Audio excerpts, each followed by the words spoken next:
कर्मचारी पेंशन योजना यानी ईपीएस के तहत ज्यादा पेंशन प्राप्त करने के लिए एक नई स्कीम आई है, जिसमें एम्प्लॉय यानी कर्मचारी अपनी बेसिक सैलरी के आधार पर पेंशन प्राप्त कर सकते हैं, ना कि पहले से निर्धारित सीमा के आधार पर, जो कि थी तकरीबन 6,500 या फिर 15,000।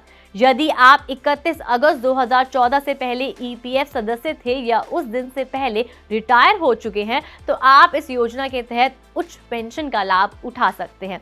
आइए जरा डिटेल में जान लेते हैं कि कौन कौन इस स्कीम का फायदा उठा सकता है और कैसे उठा सकता है और कब उठा सकता है। हेलो नमस्ते, मैं हूं आपकी होस्ट और दोस्त नेहानंद और आप देख रहे हैं जागरण वीडियोस। कर्मचारी भविष्य निधि संगठन यानी ईपीएफओ ने कर्मचारियों के लिए पेंशन आवेदन के लिए सैलरी डिटेल्स अपलोड करने की समय सीमा को एक बार फिर बढ़ा दिया है। अब कर्मचारी यानी एम्प्लॉय ये जानकारी 31 जनवरी 2025 तक अपलोड कर सकते हैं। कई विस्तारों के बावजूद अब भी 3.1 लाख से अधिक पेंशन आवेदन लंबित है।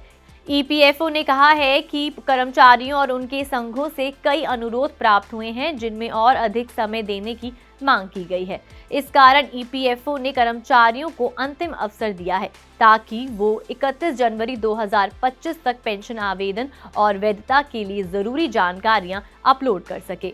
साथ ही ईपीएफओ ने कर्मचारियों से कहा है कि वो 15 जनवरी 2025 तक उन 4.66 लाख मामलों में जवाब दे जिनमें अतिरिक्त जानकारी या स्पष्टीकरण की आवश्यकता है। आपके मन में ये सवाल जरूर आया होगा कि उच्च ईपीएस पेंशन योजना आखिर है क्या? चलिए जानते हैं। योजना उन कर्मचारियों के लिए है जिन्होंने 31 अगस्त 2014 से पहले ईपीएस सदस्यता ली थी और उस समय तक रिटायर हो चुके थे। इस योजना में कर्मचारी अपने वास्तविक वेतन यानी रियल सैलरी के आधार पर पेंशन प्राप्त कर सकते हैं, जो कि पहले निर्धारित सीमा से अधिक हो सकता है, जो कि थी 6,500 या 15,000।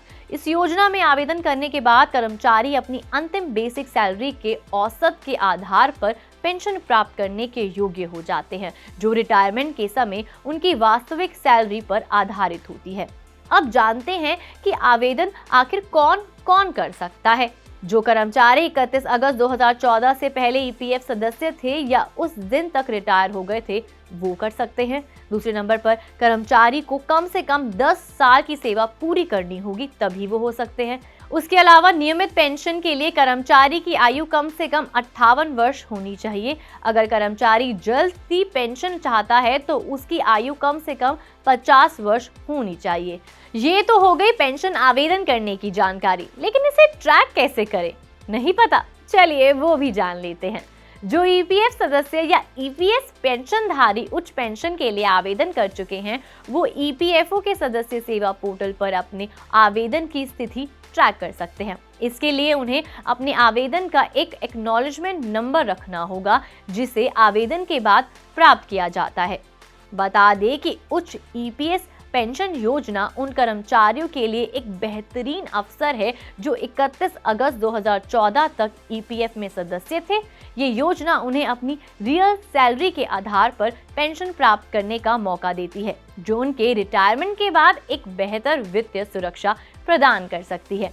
ईपीएफओ ने सदस्य सीमा बढ़ा दी है, इसलिए यदि आपने अभी तक आवेदन नहीं किया है तो जल्दी से जल्दी इस योजना का लाभ उठाने के लिए आवेदन करें। अगर आपको ये वीडियो पसंद आई हो तो इसे लाइक शेयर जरूर करें और कमेंट सेक्शन में अपनी राय जरूर दें।